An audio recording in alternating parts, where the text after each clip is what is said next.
Hello दोस्तों, मैं सुभय कुमार। दोस्तों 65 बीपीएससी के अंतर्गत जो हैंड रिटेन नोट्स जो आ रहा है दोस्तों, उसके क्रम में कोविड-19 जो वर्तमान समय में एक बहुत बड़ा टॉपिक है और इस टॉपिक को आपको 3 सेक्शन में पूछ सकता है दोस्तों।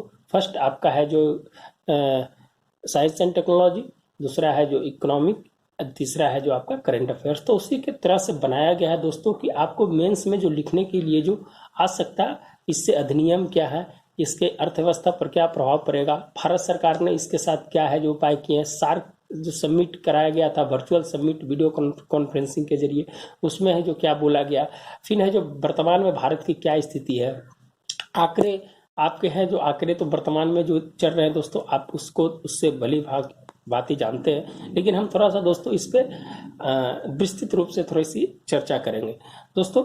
इसमें है जो 40 डेज का बीपीएससी ग्रुप चल रहा है दोस्तों, वो 40 days hand answer writing group है। अगर आप ऐड होना चाहते हैं तो उसमें आप है जो ऐड हो सकते हैं, कमेंट बॉक्स में उसका टेलीग्राम नंबर दिया हुआ रहेगा। ठीक है दोस्तों। कोविड 19 दोस्तों इस जो बर्ड का निजात है जो दोस्तों WHO के द्वारा किया गया, इन कोविड उसको नाम दिया गया था। पहले दोस्तों इसका नाम जो था आपका सार्स कोव 2 इसका नाम दिया गया था। और इस सबसे पहला केस है दोस्तों चीन के वुहान शहर में 31 दिसंबर 2019 को पहला केस है जो एक डॉक्टर के द्वारा है जो इसकी पहचान की गई। और है जो दोस्तों उसके बाद है जो ये धीरे धीरे है जो अपनी पैर है जो करीब करीब 192 देशों में अपना पैर पसार चुका है और इसको WHO ने इसको महामारी, वैश्विक महामारी घोषित कर दिया है दोस्तों। तो दोस्तों इसमें क्या है, जो WHO के जो टोटल 194 देश है WHO में, वो है जो 11 मार्च 2020 को इसको वैश्विक महामारी घोषित कर दिया था। उसके बाद दोस्तों ये है जो यूएन की एक एजेंसी है जो उसके अंदर में काम करती है। इसमें सबसे इंपॉर्टेंट चीज है क्या दोस्तों कि ये सामान्य जुकाम से परिवर्तित होकर गंभीर बीमारी का रूप ले लेता है। ये है जो कोविड-19 का जो प्रकोप है, ये है जो सिंपल जुकाम से स्टार्ट होता है और यह जो गंभीर बीमारी में परिवर्तित हो जाता है। सार्स और मर्स का एक परिवर्तित रूप है जो इसको माना जा रहा है। और इसके 4 चरण होते हैं दोस्तों, इसके 4 चरण होते हैं। और चौथा चरण है जो बहुत ही भयानक चरण है दोस्तों, उसमें आदमी की मृत्यु हो जाती है। और जो ज्यादा एज के लोग हैं, जो 60+ एज है, उनको ज्यादा इफेक्टेड कर रहा है दोस्तों। एक डेटा के अनुसार है दोस्तों कि 86% जो जिनकी एज अगर ज्यादा अगर उनके ऊपर ये प्रभाव पड़ता है तो उनके बचने के चांस बहुत कम होते हैं। ऐसा है जो दोस्तों है जो एक रिपोर्ट्स के माध्यम से है जो मिला है। दूसरी चीज है दोस्तों कि पशु से मानव में है जो इसकी फैलने की प्रवृत्ति है जो स्टार्ट हुई थी। और ये है जो 96% है जो जब वो टेस्ट किया गया उसका उसका डीएनए का जब टेस्ट हुआ दोस्तों, तो 96% है जो चमगादड़ की अथी से है जो उसको मिला, उसकी मिलती जुलती प्रवृत्ति नजर आई। तो इसीलिए इसका वाहक जो है चमगादड़ को माना गया है। और चीन में लोग है जो दोस्तों इसका ज्यादा यूज करते हैं, जो वुहान सिटी है। लेकिन कहीं लोगों का मानना है कि यह जो बायोलॉजिकल वेपन के क्रम में है और यह जो चीन ने बनाया, लेकिन इसकी अभी कोई पुष्टि नहीं हुई है दोस्तों। क्या कि हमें उस चीज जब पुष्टि नहीं है तो उस चीज को लिखना भी मेंस में सही नहीं होगा। तो दोस्तों जो वर्तमान फैक्ट्स है उसी पे हम जो बात करने की कोशिश करेंगे। Corona virus study group of international committee ने इसे SARS-CoV-2 नाम दिया। उसके बाद है दोस्तों WHO ने इसको कोविड एन माने जो न्यू होता है उसको है जो नोवेल कोविड है जो उसको नाम दिया दोस्तों। फिर है जो इसके बाद है जो थोड़ा सा ओवरव्यू इंट्रोडक्शन से क्यों महामारी इसको घोषित किया दोस्तों, इसके पीछे कारण क्या था कि महामारी घोषित करने का कारण इसीलिए दोस्तों है कि दुनिया के अलग अलग देशों में फैलना, कोई भी संक्रमण अगर फैलता है दुनिया के अलग अलग देशों में और उसके लक्षण समान दिखाई देते हैं तो है जो महामारी का रूप बोला जाता है। और महामारी उसी को बोला जाता है जो संक्रमण बीमारी के लिए इस्तेमाल किया जाता है उसमें। दोस्तों ये सब आपको फैक्ट्स लिखना इसलिए जरूरी है कि ये बर्ड सिलेक्शन की बात है, आप इस सब चीज को लिखिएगा तो अच्छा लगेगा आपको मेंस में। वायरस क्या होता है दोस्तों, नया होने पर जो वायरस नया होता है उसको है जो अगर किसी चीज का निजात नहीं मिलता है, उसका कोई तोड़ नहीं मिलता है, तो उसको संक्रमण घोषित करके उसको महामारी के रूप में है जो उसको परिवर्तित हो जाता है और महामारी इसको बोला जाता है। समाज के वर्गों में तेजी से फैलाव होने से वो है जो एक महामारी की स्थिति पैदा हो जाती है। वर्तमान में इसके कोई उपाय नहीं है दोस्तों, अभी वर्तमान में इसकी कोई उपाय नहीं। लेकिन 2 दिन पहले है जो इजराइल और इटली ने अपने इसे वैक्सीन बनाने का है जो दावा किया था और लोग अलग अलग तरह के जैसे एच की हाइड्रोक्लोरोक्विन और है जो एड्स की दवाएं, जैसे इस पर है जो प्रयोग अभी चल रहे हैं, प्लाज्मा थ्योरी, इस पे है जो आपका काम है जो चल रहा है दोस्तों। ये 10 प्रकार के अलग अलग टाइप के इसमें देखा गया है दोस्तों, और वर्तमान में इसे AA+ करके जो इसको नाम दिया गया है, जो है जो वर्तमान में जो इंडियन का जो पुणे लैब है, उस लैब में है जो इसको दोस्तों AA नाम दिया गया है उसका। वर्तमान वैश्विक में G20 की जो वर्चुअल मीटिंग हुई थी दोस्तों सऊदी अरब में, उसमें भी है जो इसकी चर्चा विस्तृत रूप से की गई थी और एक देश के लिए मानवीय रूप से खतरा बताया था, और भारतीय प्रधानमंत्री ने इसकी है जो चर्चा है जो अंतर्राष्ट्रीय मंच से की है। G20 में इंडिया है नहीं दोस्तों, लेकिन है जो भारत की वर्तमान स्थिति को देखते हुए है जो भारत को इसमें भी शामिल किया गया था। इसका प्रथम परीक्षण का जो नाम दिया गया दोस्तों पॉलीमरेज चैन रिएक्शंस इसको बोला गया है। जो फर्स्ट है जो इसका परीक्षण किया गया था उसमें पॉलीमरेज चैन रिएक्शंस है जो इसमें बात की गई। बाकी दोस्तों आप इसमें बहुत सारा चीज लिख सकते हैं, लेकिन कुछ इंपॉर्टेंट बातें थी जो इसको हमने आपको बताने की कोशिश किया है। चलिए दोस्तों, दूसरी बात है दोस्तों कि भारत में लॉकडाउन से रिलेटेड क्या है कि हम भारत को टारगेट करेंगे, क्या कि भारत से रिलेटेड है जो मेंस में आपका क्वेश्चंस पूछने की ज्यादा चांसेस है। लॉकडाउन में प्रभावी कानून क्या क्या थे दोस्तों, उसके बारे में बात करेंगे दोस्तों। 22 मार्च को सबसे पहले है जो जनता कर्फ्यू का ऐलान किया गया था दोस्तों। उसके बाद है जो 24 मार्च को 25 से 24 मार्च से लागू हुआ था, वो जनता कर्फ्यू वहां तक लागू था, लेकिन 25 मार्च से उसका लॉकडाउन फर्स्ट है जो फेज चला था दोस्तों, जिसमें 14 अप्रैल 2020 को लॉकडाउन 2, और वर्तमान जो दोस्तों आप जिस चरण में है लॉकडाउन 3 के चरण में है दोस्तों। तो वर्तमान समय में इस प्रक्रिया टाइमलाइन के अनुसार भारत में लॉकडाउन की व्यवस्था है जो की गई। क्यों हुआ, क्यों करना पड़ा, संक्रमण फैलने से रोकने होते, जिसमें लार और बलगम और जो मनुष्य से मनुष्य संपर्क में आने से है जो इसकी है जो तेजी से जो वृद्धि हो रही थी, उसको रोकने के लिए है जो लॉकडाउन को लगाना पड़ा। सामाजिक फैलाव को रोकने हेतु जो अगर समाज में अगर ये फैल जाता है, कम्युनिटी स्प्रेड होता है, तो इसकी स्थिति और भी भयानक हो सकती है। आपातकालीन आह्वान इसको नाम दिया गया दोस्तों। क्या नाम दिया गया इसको? आपातकालीन आह्वान। अचानक है जो कहीं जहां है वहीं रोक देने की बात है जो उसको की गई, और अंतर्राज्यीय प्रवाह को भी रोकने की है जो इसमें व्यवस्था की गई। इसमें अंतर्राज्यीय प्रवाह रोकने के लिए दोस्तों की महामारी अधिनियम धारा 2(1) और 2(2) में राज्यों को विशेष प्रकार का इसमें प्रावधान मिलता है कि अपनी सीमा को बंद कर सकते हैं, अपना आवाजाही को रोक सकता है। इसके लिए दोस्तों कुछ कानून बनाए गए थे, जो कानून जो है आज जो वर्तमान में है उसमें क्या क्या कानून थे? महामारी नियंत्रण कानून 1897, महामारी रोग अधिनियम 1897, आवश्यक वस्तु अधिनियम 1955, राष्ट्रीय आपदा प्रबंधन अधिनियम 2005। यह है जो दोस्तों इसके लिए कुछ प्रभावी कानून है, उस कानून को हम देखते हैं दोस्तों। महामारी नियंत्रण कानून 1897 क्या कहता है दोस्तों? केंद्र और राज्य को विशेष अधिकार देता है। इसमें केंद्र और राज्य को विशेष अधिकार देता है कि आप है जो किस तरह से इस महामारी को नियंत्रण कर सकते हैं, उसके लिए आप क्या कदम उठा सकते हैं। यह है जो राज्य और केंद्र की विशेष है जो प्रावधान करता है। यह दोस्तों 123 वर्ष पुराना कानून है दोस्तों, और इसमें जो कानून है उस कानून को यह अन्य अधिनियम के साथ जोड़कर भी इसको लागू किया जा सकता है। ये जो महामारी नियंत्रण कानून है, यह जो अन्य अधिनियम के साथ मिलकर है जो इसको लागू किया जा सकता है। इसमें दंड का प्रावधान रखा गया है दोस्तों, 3 महीना से लेकर 2 साल रुपया और 1000 रुपये तक के इसमें है जो दंड का प्रावधान है जो रखा गया है। राज्यों ने इसके प्रभाव में बदलाव भी किया है दोस्तों। जब कोविड-19 का जो प्रभाव आया तो राज्यों ने कुछ अपने नए नियम बनाए, जिससे उड़ीसा कोविड-19 2020 ने अपने उसमें बदलाव किया। तो महामारी नियंत्रण कानून 1897 के लिए प्रभावी आप देख सकते हैं दोस्तों। दूसरा है दोस्तों महामारी रोग अधिनियम 1897। ये अधिनियम दोस्तों 1896 में जो बम्बे प्लेग के समय बहुत लोगों की मृत्यु हो गई थी, उस समय इस अधिनियम को बनाया गया था, और ब्रिटिश समय है जो उसने बहुत लोगों को है जो एक जगह इकट्ठा होने पर है जो मना कर दिया था। वही प्लेग के कारण है जो मृत्यु हुई थी, जिसके कारण लोगों को एकत्रित होने पर प्रतिबंध लगाया जाता है। इसमें कर्नाटक पहला राज्य है दोस्तों जो 2020 में इसको लागू किया। महामारी रोग अधिनियम सबसे पहले है जो कर्नाटक ने, उसके बाद हरियाणा ने, उसके बाद महाराष्ट्र ने, फिर और सभी राज्यों ने है जो इसको लागू किया। धारा 2(1) है जो इसका विशेष प्रावधान है जो इसके अंतर्गत देता है दोस्तों।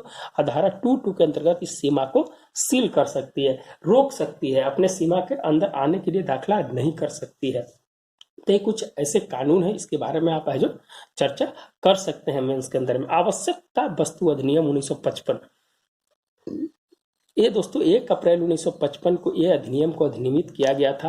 राज्य सरकार खाद्य वस्तु को नियम एवं मूल्य का तय कर सकते हैं, उसको वृद्धि कर सकते हैं, उसको कम कर सकते हैं। जिसे वर्तमान में आप देख रहे हैं दोस्तों कि आप शराब के मूल्य और पेट्रोल डीजल जो राज्य सरकार के अंतर्गत में आता है, इसमें है जो सेस टैक्स लगाकर है जो 70% 60% है जो एक्स्ट्रा कर दिया गया है। तो ये राज्यों का प्रावधान आवश्यकता वस्तु अधिनियम के अंतर्गत ही वो जो किया जा सकता है। 30 मार्च 2020 को सैनिटाइजर और मास्क भी इसके दायरे में है जो दोस्तों लाया गया। इसकी घोषणा है जो दोस्तों आपने रामविलास पासवान जो खाद्य आपूर्ति मंत्री हैं उन्होंने कि है जो इस वस्तु को सबसे पहले है जो बोले कि इसको लाना चाहिए और है जो इसको इसके अधिनियम के अंतर्गत है जो दोस्तों इसको लाया गया दोस्तों। दूसरी चीज है दोस्तों कि इस अधिनियम को हर एक दूसरे के साथ कनेक्ट करके हम है जो उसका प्रयोग कर सकते हैं। ये ऐसा प्रावधान है जो देता है दोस्तों। वर्तमान में राष्ट्रीय आपदा प्रबंधन अधिनियम 2005 के अंतर्गत केंद्र एवं राज्य को आपदा में मदद कर सकती है। केंद्र है जो राज्य सरकार को विशेष प्रावधान देती है कि हम अगर आपदा आती है तो हम आपको मदद करते हैं। दूसरी चीज है राष्ट्रीय आपदा आकस्मिक कोष का गठन है जो दोस्तों इसके अंतर्गत किया गया है, जिसके अंतर्गत आप देखे होंगे दोस्तों कि जिला स्तर राज्य स्तर पर है जो विभिन्न प्रकार के है जो कोष का गठन किया गया है। एनजीओ के साथ मिलकर है जो इसका काम किया जा रहा है। जिला स्तर पर प्रबंध की व्यवस्था। धारा 3 है दोस्तों कि प्रधानमंत्री की अध्यक्षता में कोष का गठन किया जा रहा है। यही है दोस्तों आपका है जो वर्तमान में पीएम केयर फंड्स के बारे में आप बात सुनते हैं, इसी धारा के अंतर्गत है जो प्रधानमंत्री की अध्यक्षता में किया जा सकता है। अगर धारा 14 के अंतर्गत मुख्यमंत्री की अध्यक्षता में राज्य आपदा राहत कोष के है जो गठन किया जा सकता है। इसके लिए नया प्रावधान है जो बनाया जा सकता है। धारा 25 क्या कहता है दोस्तों कि जिला आपदा प्रबंधन की नियुक्ति और उसकी कमेटी है जो बनाई जा सकती है।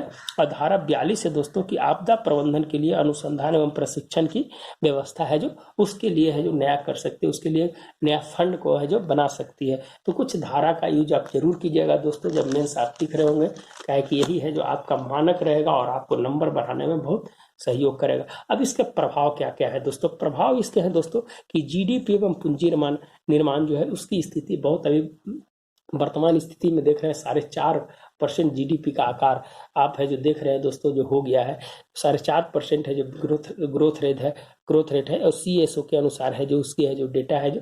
और बहुत सारे अंतर्राष्ट्रीय मुद्रा कोष, फिंच, मूडीज, ये सब ने है जो भारत के आर्थिक ग्रोथ की है जो गणना की है। आप है जो उसको देख सकते हैं, कोई 1.9 दिया है, कोई कुछ दिया है, आप है जो उसकी स्थिति को देख सकते हैं और उस डेटा को निकाल सकते हैं। मुद्रास्फीति अभी वर्तमान में 6.6 जो होलसेल प्राइस इंडेक्स 2011-12 का जो बेस ईयर है दोस्तों उसके अनुसार है जो इसको निकाला जाता है। और वर्तमान में इसकी स्थिति है जो और है जो धीरे धीरे खराब होती जा रही है। ये मंदी की स्थिति में हो सकता है दोस्तों, बेरोजगारी भी बढ़ेगी और मंदी भी हो जाएगा। तो दोस्तों क्या स्थिति होगा? स्टैग्फ्लेशन की स्थिति हो सकती है, आ सकती है। यहाँ पर रुपये के मूल्य में गिरावट, वर्तमान स्थिति में दोस्तों मूल्य में गिरावट हो सकता है। रुपया अपनी ऑलरेडी जो मुद्रा है जो दुर्बल मुद्रा है, अंतर्राष्ट्रीय बाजार में मांग से ज्यादा है जो अपनी मुद्रा हो जाता है, जिसके कारण है जो आपका दुर्लभ मुद्रा में आपकी है जो स्थिति बनी है और भी स्थिति है जो धीरे धीरे है जो खराब होती जाएगी अगर इस तरह की है जो स्थिति बनी रही तो। कृषि क्षेत्र में प्रभाव दोस्तों, किसानों की आय दुगनी करने का जो प्रावधान रखा गया था, अब है जो दोस्तों किसानों की जो अनाज है उसका है जो एमएसपी नहीं मिल रहा है। एमएसपी का जो दाम है जो अभी तक डिक्लेयर नहीं होता है दोस्तों। एमएसपी का जो डिक्लेयर होता है बुआई के समय ही उसकी डिक्लेयर हो जाती है और अभी समय आ गया है धान का, तो अब है जो डिक्लेयर हो जाना चाहिए। वर्तमान में 26 ऐसे क्षेत्र में कृषि क्षेत्र में जो है अनाज को रखा गया है जो उसमें है जो एमएसपी के दायरे में आता है और कृषि एवं लागत मूल्य आयोग के द्वारा है जो इसकी गणना की जाती है। सामाजिक असमानता का दौर हो सकता है दोस्तों, है जो गरीबी इतना बढ़ जाएगी तो सामाजिक असमानता, बेरोजगारी, शिक्षा सभी स्तर पर है जो इसका प्रभाव पड़ने के लिए देखने को मिल सकता है दोस्तों इसके। और वैश्विक स्तर पर भी इसकी स्थिति है जो और संकट में पड़ सकती है। एमएसएमई का प्रभाव है जो छोटे छोटे मंझौले जो एमएसएमई सेक्टर का जो करीब करीब आपका दोस्तों 11 करोड़ ऐसे एमएसएमई सेक्टर से उसका प्रभाव है जो पड़ सकता है। और है जो एमएसएमई में अगर रुपये का संचालन नहीं हुआ तो लोग छोटे छोटे कल कारखाने हैं जो बैठ जाएंगे, जिसका है जो जीडीपी में 1/3 जिसका है जो आपका योगदान होता है, उस योगदान में कमी आएगी तो स्थिति और है जो खराब होने की स्थिति में है। फिर है दोस्तों रोजगार में जो कमी है इसकी है जो आपको CMI का डेटा और है जो NSSO का डेटा है के माध्यम से आप है जो रोजगार में कमी की वर्तमान में अभी CMI का डेटा में है जो दोस्तों ये है जो करीब करीब 27-27.5% के आसपास पहुंच गया है, जो 45 साल के सबसे ऊपर स्तर पर आपकी स्थिति है जब वर्तमान स्थिति में है। तो इस स्थिति को देखते हुए दोस्तों इसका प्रभाव कहाँ कहाँ पड़ सकता है उसको भी है जो आप है जो लिख सकते हैं। आपातकालीन कोष एवं सार्क, इसमें दोस्तों भारत सरकार ने अपने पड़ोसी देश की नीति के साथ जो वर्तमान में सार्क संगठन है दोस्तों, सार्क की स्थापना 1985 में हुई थी और इसके साथ जितने भी देश है भारत के जो पड़ोसी देश हैं उस पड़ोसी देश के साथ है जो अभी तक 18 सम्मेलन हुआ है दोस्तों। 36 सालों में 18 सम्मेलन, वर्तमान में इसको फेलुअर माना जा रहा है। तो क्यों फेलुअर माना जा रहा है वो एक अलग पाठ है दोस्तों। और इससे पहले जो 2016 में सम्मेलन हुआ था उसके बाद है जो सम्मेलन नहीं हो पाया है, लेकिन वर्तमान में सार्क कोष के माध्यम से इस चीज से निपटने के लिए प्रधानमंत्री की अध्यक्षता में एक है जो वीडियो कॉन्फ्रेंसिंग के माध्यम से सार्क के सदस्यों के साथ है जो बैठक हुई, उसमें $1 करोड़ का है जो प्रस्ताव है जो भारत की तरफ से किया गया दोस्तों। सार्क पैंडेमिक बनाने का प्रस्ताव किया गया, रैपिड रिस्पांस टीम का गठन किया गया, इंटीग्रेटेड डिजीज सर्विलांस टीम का गठन किया, जो है जो इसके माध्यम से है जो इस वैश्विक महामारी को जीत सकते हैं। तो इस दोस्तों अगर आपको इसके अलावा अगर कुछ और डेटा मिलता है तो आप ऐड कर लीजिएगा। हमने भी बहुत जगह से रिसर्च करके इस डेटा को निकाला है अलग अलग जगहों से, तो आप है जो इसमें और अगर ऐड कर लीजिएगा। और ऑपरेशन संजीवनी जो है दोस्तों पड़ोसी देशों में मदद हेतु इंडियन एयरफोर्स और नेवी और इसके द्वारा इंडियन एयरफोर्स और थल सेना के द्वारा ऑपरेशन संजीवनी चलाया गया है, जिसमें है जो विदेशी भारत के पड़ोसी देश को अगर किसी भी तरह का अगर जेनेरिक दवा या किसी भी तरह का अगर जरूरत पड़ती है तो आप इसी ऑपरेशन संजीवनी के माध्यम से उसको मदद किया जा सकता है, बशर्ते कि उस देश है जो भारत के लिए मदद के लिए आह्वान करता है तब इसके माध्यम से। अभी अफगानिस्तान, मालदीव, म्यांमार ये सब देशों ने है जो मांगा था तो भारत ने उसकी है जो मदद की थी। तो आप है जो इसके माध्यम से दोस्तों आपको जितना डेटा है उस डेटा को आप पढ़िए, लिखिए और कहीं मिलता है तो इसको यूज कीजिए। और छोटा छोटा चीज जो है दोस्तों आप इसको है जो कि ये हो जाएगा खांसी होने से, बलगम आने से, तो ये सब चीज का यूज मेंस में नहीं कीजिए। मेंस में है जो आप स्टैटिक टॉपिक को मत लिखिए, डायनेमिक बनाने की कोशिश कीजिए उसको आप, तो बहुत बढ़िया होगा। ठीक है दोस्तों, आप अगर ऐड होना चाहते हैं मेरे ग्रुप में 40 डेज BPSC ग्रुप में अगर ऐड होना चाहते हैं टेस्ट के लिए, प्रतिदिन एक टेस्ट होगा दोस्तों, 40 दिन का है, 40 क्वेश्चंस आपके लिए बनाया गया है और बहुत ही बेहतरीन डायनेमिक क्वेश्चंस बनाया गया है। तो आप इसमें है जो आप ऐड हो सकते हैं। इसका लिंक आपका नंबर है जो इसके कमेंट बॉक्स में आपको दे दिया जाएगा। मिलते हैं दोस्तों नए वीडियो के साथ। धन्यवाद। अगर आपको वीडियो अच्छा लगता है तो आप लोगों को भी शेयर करें जो इनसे प्रभावित हो सके और जो उनका यूज कर सके और एक अपने उज्जवल भविष्य की कामना कर सके। धन्यवाद दोस्तों, मिलते हैं नए वीडियो के साथ।